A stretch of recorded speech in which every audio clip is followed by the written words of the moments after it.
പോലെ ഒരുപാട് മിമിക്രിയും പാട്ടും ഡാൻസും ഒക്കെ ചെയ്തിട്ട് പുറത്തുള്ള ഷോസ് ചെയ്തിട്ട് ഇതേ കൊച്ചിൻ എയർപോർട്ടിൽ വന്നിട്ട് ഞാൻ ഇറങ്ങിയപ്പോൾ ഒരു മനുഷ്യരെ ഞാൻ കണ്ടിട്ടില്ല.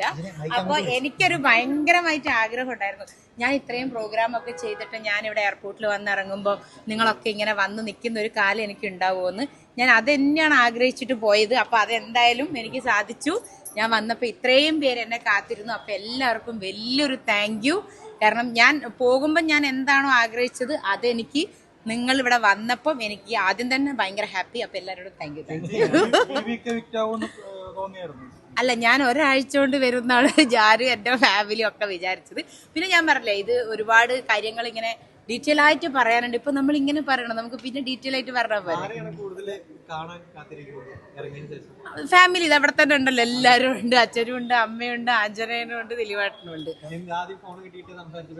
ഇല്ല, ഏറ്റവും വലിയ സത്യം എന്താ വെച്ചാൽ എനിക്ക് ഫോണില്ലായിരുന്നു. ഞാൻ ഫോൺ അങ്ങോട്ട് കൊടുത്തിട്ടുണ്ടായിരുന്നു, വീട്ടിലേക്ക് കൊടുത്തിട്ടുണ്ടായിരുന്നു. അപ്പൊ എനിക്ക് ഫോണിൽ അങ്ങനെ സംസാരിക്കാൻ പറ്റില്ല. പക്ഷെ ഞാൻ ദിലീപേട്ടനായിട്ടും അവിടെ നിന്ന് വേറുള്ളവരുടെ ഫോൺ വാങ്ങിച്ച് സംസാരിച്ചു. ദേഷ്യമോ? വ്യക്തിപരമായിട്ട് എന്നെ ആരും ഉപദ്രവിച്ചിട്ടില്ല. അങ്ങനെ ഭയങ്കരമായിട്ട് അവിടെ ബാക്കി എല്ലാവർക്കും ഒക്കെ ഭയങ്കര ഇതൊക്കെ ഉണ്ടെങ്കിലും എന്നെ ആരും ഉപദ്രവിക്കാതെ ഞാൻ തടി കേടാതെ രക്ഷപ്പെട്ടിട്ടുണ്ട്. ഞാൻ ഇനി ഇവിടെ തന്നെ രക്ഷപ്പെട്ടെ.